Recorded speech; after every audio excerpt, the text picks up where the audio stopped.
पत्नी और बच्ची की हत्या के बाद खुद कर ली खुदकुशी। कर्ज में डूबा परिवार ने चुन लिया मौत का रास्ता।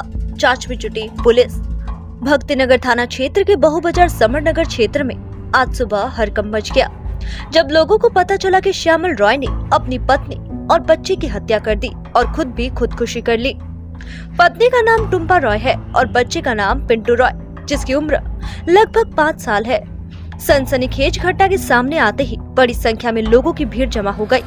इधर घटना की खबर पाकर भक्तिनगर थाने की पुलिस मौके पर पहुंची और घटना की गंभीरता को देखते हुए एसपी समेत अन्य आला अधिकारी मौके पर जांच में सहयोग कर रहे हैं। रिश्तेदार और आस पड़ोस के लोगों से घटना के संबंध में विस्तार से जानने की कोशिश की गई। शव को पोस्टमार्टम के लिए भेजकर जांच शुरू की गई।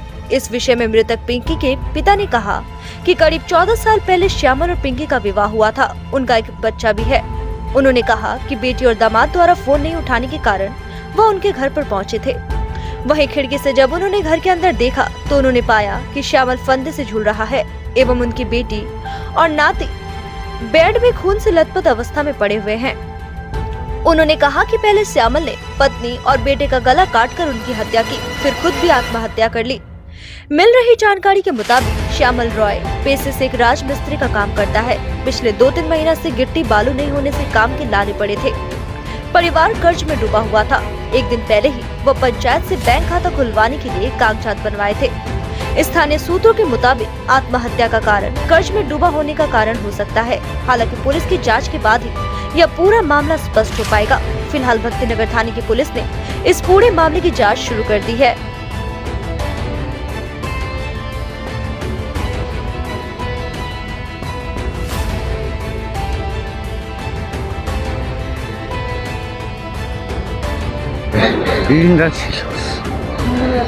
কি ঘটনাটা ঘটেছে? ওই তো ঋণ ধার দিতে পারে না মানুষ, তো খেসখেসাবে টাকা ধার নিলে তো দিতেই হবে। এই জন্যই বোধহয় ফাঁসি লাগাইছি। আমার বাড়ি থেকে মাংস টাংস নিয়ে আসলো, নাতিটাও আমার বাড়িতে ছিল। নাতিটাকে নিয়ে আসলো, নিয়ে এসে খাওয়া দাওয়া করছে না করে নেই কি জানি।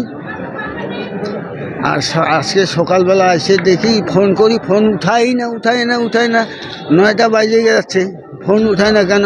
তা আমার একটা নাতি ওদের গ্যাসের সিলিন্ডার ছিল, গ্যাসের সিলিন্ডার দিয়ে ইনিং করে দেখতেছে ফাঁকা দিয়ে অনেকে দুয়াখান ঠেলে দেখেছে ঝুলানো আছে, তারপর ভাঙিয়ে দিয়েছে দুয়ারটা। এই আপনার জামাই কি মদ জুয়া টুয়া? না না, ওইগুলো খেলে।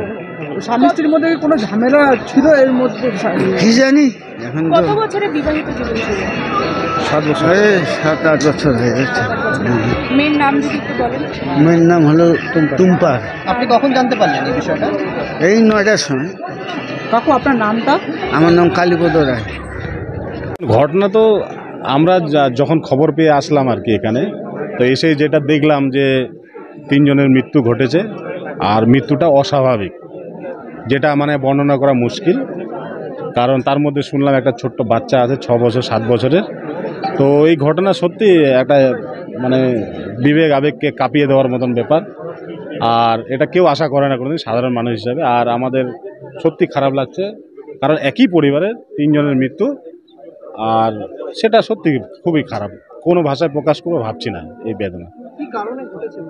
কারণ কারণটা তো মানুষের পরিবারের বোঝা তো মুশকিল। এখনো পারিবারিক ব্যাপার থাকতেই পারে হয়তো কিছু, কিন্তু এখন কি আছে সেটা তো প্রশাসন দেখবে। আমরা তো সাধারণ অনুমান করার মতো তো কেউ নই। এর আগে কি কোনো অশান্তির খবর পেয়েছিলেন? না, অশান্তি তো সেরকম দেখা যায় না।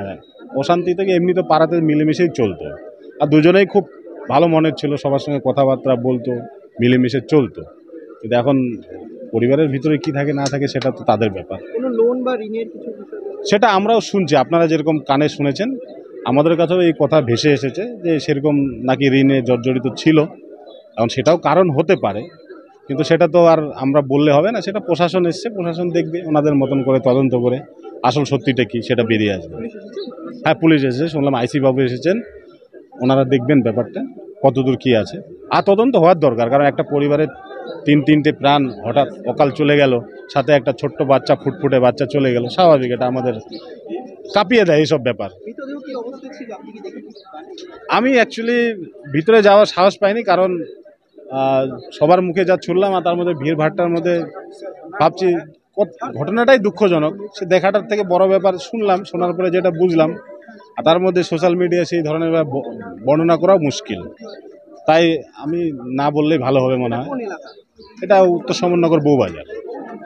কখন ঘটনাটা হয়েছিল?